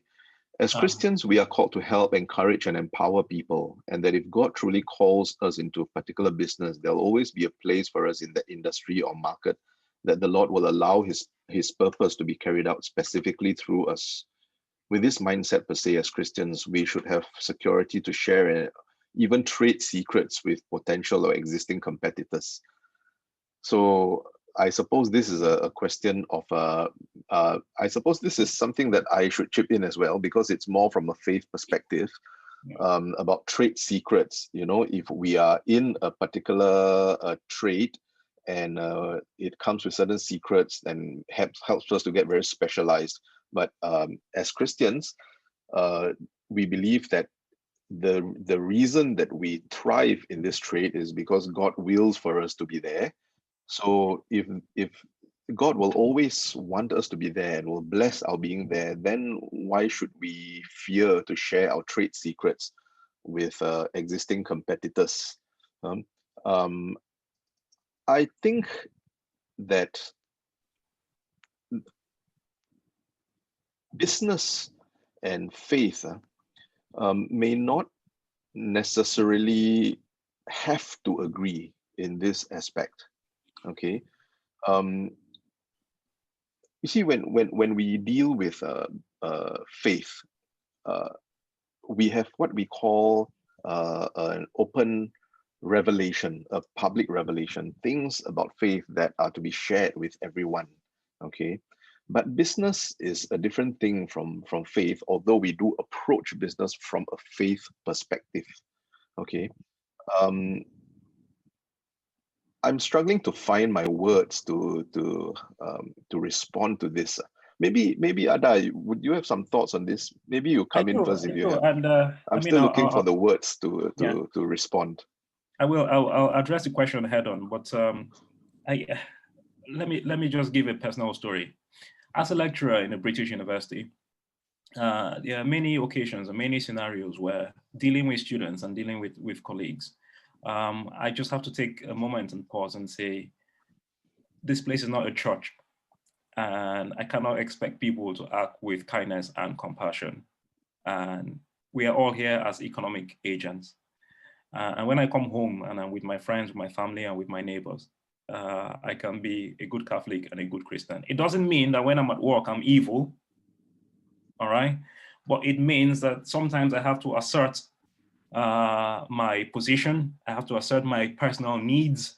I have to assert my ambitions. And it worries me. I don't know enough to say this is the right way or the wrong way. But all I'm going to say is I have been in situations where I have had to suspend temporarily in order for me to advance my own goals, all right, and my interests, which I think are pure, because I'm sure many of people here are working people, and you all worked or work with people, all right, who try to assume benefits, promotion and otherwise, that they do not deserve. And sadly, that's the kind of world we live in, all right? But I'll tell you that to answer that question head on, you see, many of the examples I've given you today, Amazon, Uber, Airbnb, all these companies, their templates, the way they conduct business is all there on the internet. Researchers and scholars like myself, it's an open secret. It's not a trade secret anymore, all right?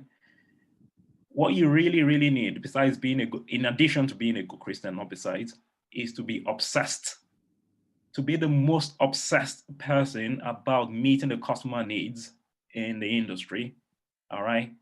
And nobody would ever ask you for what your trade secret is because it's going to be out there in the open. So you don't have to worry.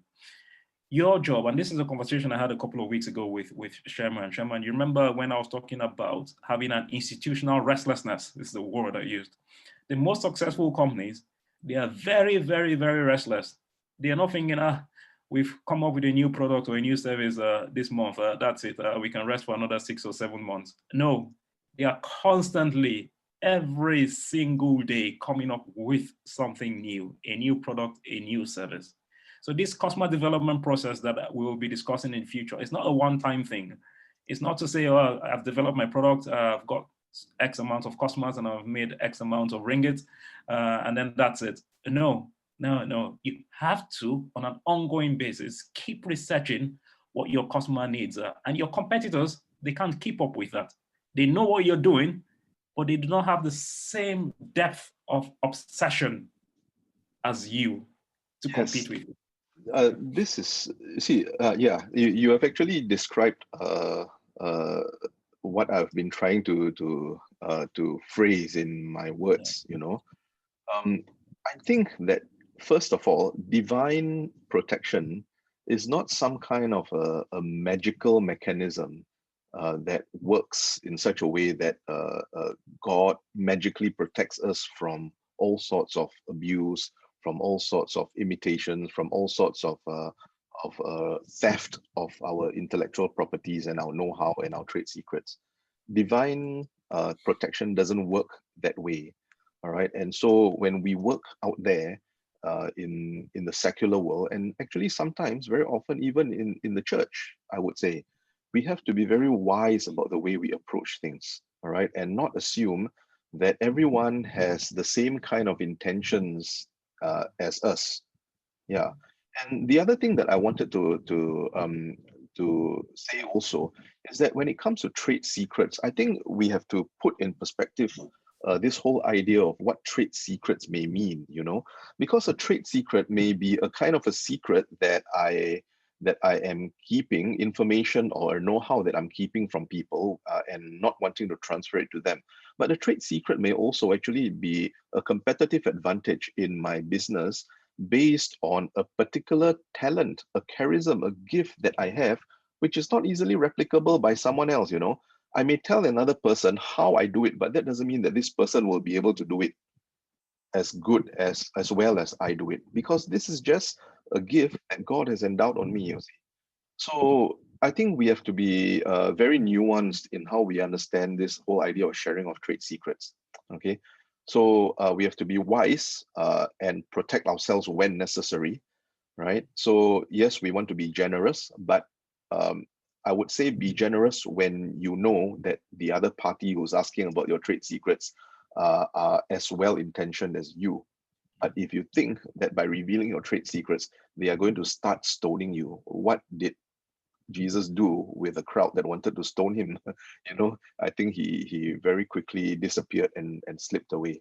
So in the same way, if you know that someone will take your trade secret with this gift that God has endowed on you, which is a means to make your living during such a difficult time, okay, a means to run a business, and if you know that someone would take that away from you, who doesn't have who is not as well intentioned as you are, then you should be careful.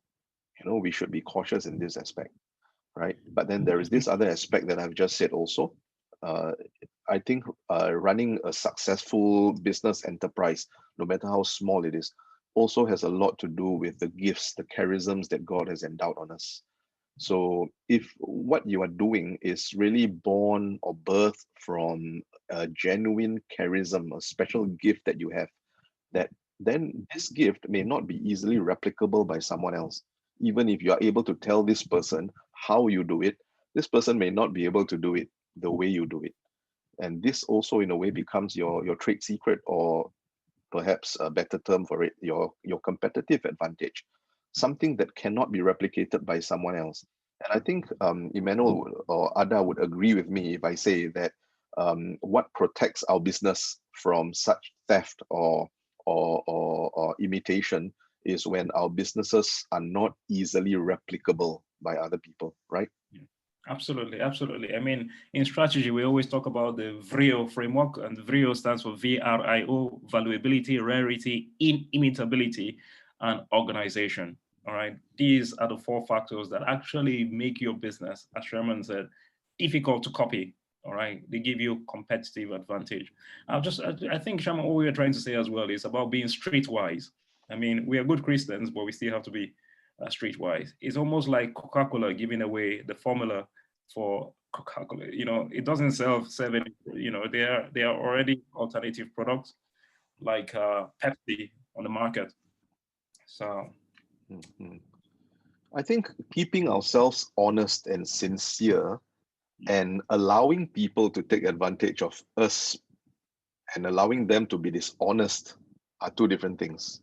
yeah, So as Christians, when we approach the marketplace, it's important for us to be honest and as sincere as possible, but not foolish to the extent that we allow other people to take advantage of us and to be dishonest, because that would not be doing a service to anyone, not to ourselves, not to society. absolutely. Mm. So it looks like these are all the questions so far. Now, Is it? yes. I wish. Is it? Except if they're in a hurry to go. I mean, it would just be nice if we could unmute some of our guests if they had wanted to say a few words, if that's at all possible. Yes, If would only if they're anyone interested. of you like to say something? Let me see how to unmute all of you. I don't really know how to do that. Okay. Hi, I'm Ita. What Hi, Ita. even Dr. Sherman Kuek said was true. Honesty is the best policy. Yeah. And that's what I always told my student in the business communication, that to be a business person or in whichever form, we have to communicate honestly. But of course, there will always be one or two who would like to be wise or shrewd in dealing with the business, which what Deacon Dr. Sherman Kuek say is not wrong. Not to say to allow them to be dishonest, but I think as God's child, we all have to learn to be honest in ways that we have to, honesty is the best policy, as I would say that. Yeah, but I know that dealing with business in the world is not so easy. Yeah, but I think I'll just stop here then. Yeah. Thank you, Ita. Thank you. Thank you, Ita. Oh, there is another question that has just come in. Ada, do you think that there is space for creative businesses that provide products and services for evangelization purpose in this pandemic? Bearing in mind people are now cautious in spending, do you think evangelization businesses is a priority now in a sense? Well, Sherman, I know you run a successful successful enterprise. I wouldn't call it a business because much of your work is for social good more than economic good. It is possible. It is possible. I mean, many businesses have done many innovative things to bring the faith to people's living rooms virtually and digitally. It's just how creative you are. I mean, usually when I wake up on a Sunday, because I can't go to mass, when I wake up here on a Sunday morning, I usually tune in to the Archdiocese of Sydney because Australia is so far ahead. And they would have had their mass and uploaded everything to YouTube, and that's how I do my Sunday mass. And it's kept me going since March of last year, and the quality of the videos, the quality of the mass, the ceremony is really top level. So I know many other businesses that have sold. Well, I know some businesses that have sold masks, Catholic masks, all right, with Catholic insignia and things like that. It's, as you said in your question, it comes down to your creativity and how you're able to promote, to draw awareness to the availability of your products. Now, viral marketing is something I really would like us to discuss in the future, because one of the hindrances of starting a new business, even when you have a viable product, is you're thinking, how do I make people aware? Now, the reason it's called viral marketing is because, one, it's low cost. It costs you very little or no money. And it gives you an opportunity to expand, to multiply the number of places in which your product and platforms in which your product is distributed. Now, so I think in addition to creativity, the challenge that businesses, whether they are selling evangelical products or services or otherwise, the main challenge they will face is how to virally promote their business. But there are possibilities, and hopefully that's something we can learn in the future. Yeah, my response to this question, I think, is first of all, when we desire to run a business or an enterprise, an effort of this nature, the first thing is to see what our gifts are. All right, as I have mentioned a moment ago, our gifts. What are our gifts? What are we good at doing, and what our intentions are? So, like for me, in my case, because of the nature of my vocation and because of the fact that for many years of my life I was trained and brought up as a missionary, and so my whole life is all about evangelization. It's all about bringing the gospel and the faith to people. And in Ada's words, what are you obsessed with? So for me, my main obsession is always about bringing the faith to people in whatever way possible. And this is my gift. This is my obsession, if you like. It's also what I'm good at doing. Then there is also the question of what people need and how do they need for it to be delivered to them. So in a pandemic like now, of course, there is a particular way in which people need for for things to be delivered to them, goods and services to be delivered to them. So when the need that people have and our gifts are able to match, I think that's when you have something going. And these are very important considerations. So evangelization is not necessarily doing something that is overtly Christian. You know, you don't have to sell Bibles to evangelize. But when you are able to do something that brings about goodness in people's lives, when it's something that brings about beauty into people's lives, I think that is evangelization taking place. And there is nothing wrong if this becomes a way of sustenance for you. All right. But of course, we have to be always very careful about our own intentions, right? Our intentions cannot be about bottom line. We cannot embark on something like this to become rich, rich, rich. So if these are the intentions, then perhaps it's something that goes against the grain of what it means to witness the gospel life. You know, but if I do something with the right intentions and I'm meeting people's needs by bringing beauty and goodness into their lives, and they actually are attracted to it because it's something that enriches their lives, and therefore they are willing to pay for it. um, and you find that it's a way that helps you to sustain yourself, especially throughout a challenging time like this pandemic. I think it's beautiful and it's wonderful. Anything else from there? Yeah. No, I agree with you, Dr. Sherman Kuek, because I think you're doing a great job to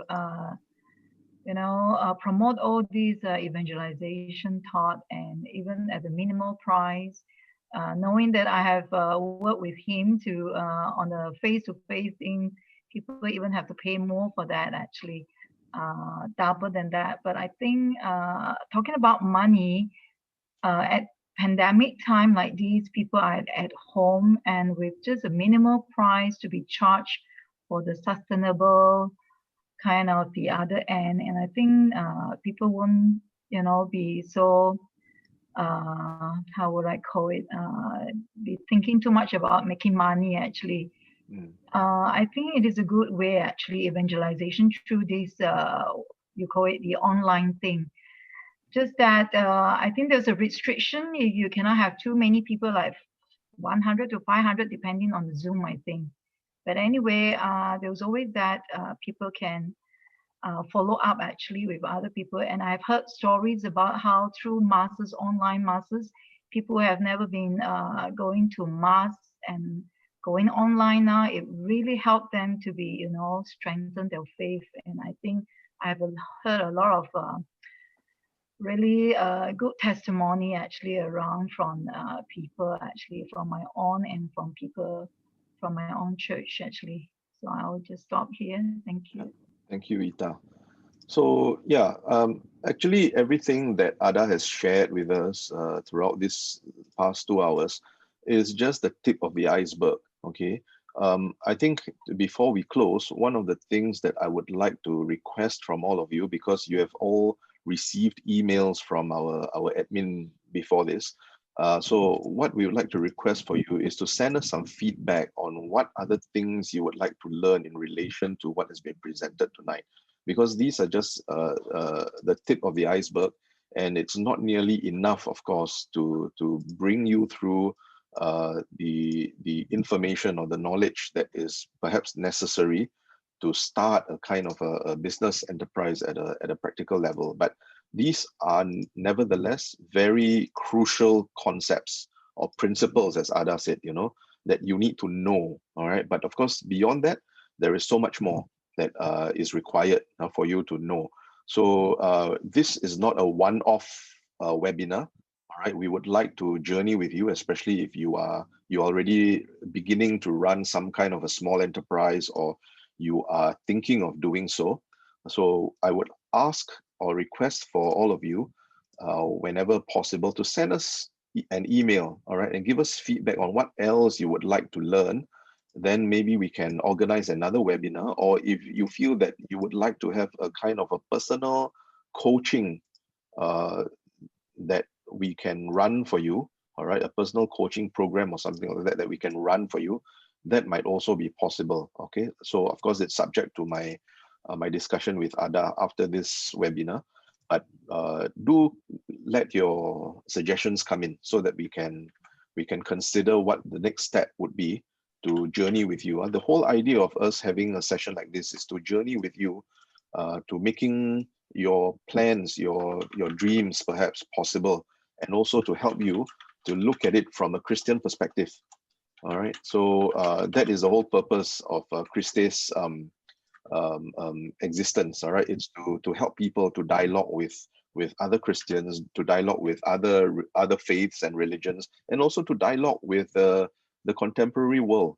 And the contemporary world right now is such that I think many people need to consider things also from a commercial perspective and how they are to survive in given the challenges of the times. So these are all relevant to the Christian faith. Okay, so it's more than just about teaching the Bible, teaching theology. And this is why we are going cross-disciplinary by engaging Christians like Adah who think about the business world from a very Christian perspective. This is the whole point. Okay, so thank you for being with us tonight, and we really do hope to hear from you. And in case you didn't already realize, this webinar is being recorded, and so we will be putting it up on YouTube in time to come, so that other people who did not manage to make time to join us in this webinar will be able to also follow these lectures. Okay, so then we hope to have something more coming in time to come. Adah? Are we going to make the PowerPoint slides available on the website so people can download? And if we are, could we suggest that when people think about what future topics they would like to learn, if they can just pick from the list? I mean, they could suggest topics outside the list, but as a guide, if they can just pick from the future topics specified in the PowerPoint, that will be helpful. Okay. Thank you very much, Adah. Maybe they can have like a rank list of priority 1, 2, 3 or something like that, and it might help. Okay. Please give us a couple of days and we will make the PowerPoint slides available as handouts for you to download on the Christe website. All right, so please visit the Christe website and you'll be able to download them in one of the pages in a couple of days' time. All right, and do keep in touch with us. That will be helping us to fulfill the mission of our research institute. So thank you very much. And also Adah, thank you so much for spending these 2 hours with us. I'm not sure how highly you are paid for lecturing in Coventry, but I will pay you by owing you a cup of coffee when we next meet in Birmingham. You don't owe me anything. All right. Thank you so much, brother. Say my alarm to everybody. I know it's late for you. Thank you. Good night. God bless all of you.